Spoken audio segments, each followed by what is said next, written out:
I think what I would like to do is maybe to make it more practical by sharing some of our own interventions and our own experiences along the way. If you look at the Great Depression in the 1930s, that was the major inflection point that created the largest number of billionaires in America. This COVID again creates that same inflection point for us as Africa. You know, if you look at what happened, as America moved to a more services and IP-based economy, China came on board and industrialized.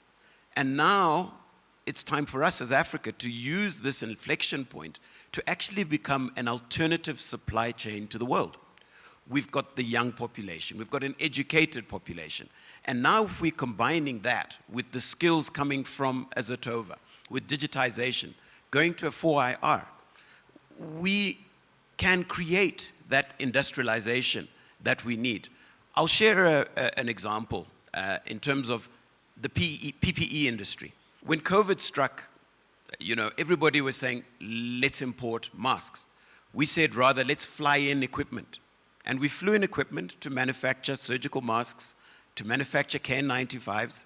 And, you know, I heard discussions on quality. Our entity in South Africa was the only entity producing South African Bureau of Standard and the Health Professions Council approved masks. So we've got the capacity on the continent to do it, and to do it efficiently and to scale very quickly. Another issue is we were using non-woven materials. We spoke of raw materials. But we have oil in Africa. We can produce non-woven materials by just beneficiating that oil, right? And then using that non-woven material to make the PPE. So we've got what we need. It's just that we have to get on there and do it. And one of the major obstacles, as I see it, is that our governments still have this preoccupation with FDI at the expense of DDI. We need domestic investment. And the foreigners will invest alongside us because we're showing we've got confidence in our own home. So nobody will come and invest in our home if we don't show confidence. We need the same investments that the foreigners get. Then our cost of production will match what the foreigners can produce for. And we need to rationalize some of our cost models and look and say, what are the cost drivers? What is it within our own economy that we can rationalize so that we have a parity for comparison? Because if we compare our electricity at 5 cents and electricity in China at 1 cent, and then we say Chinese goods are cheaper, it's not correct, right? We have to create those parities. Last but not least, I think we need to put our money where our mouth is. We speak of belief in our young people. We speak of our young people being the future of our continent.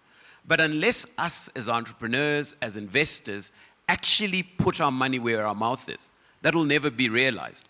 I mean, in 2019, we saw a very young and very bright young man who was out to raise capital, who was Bramwell.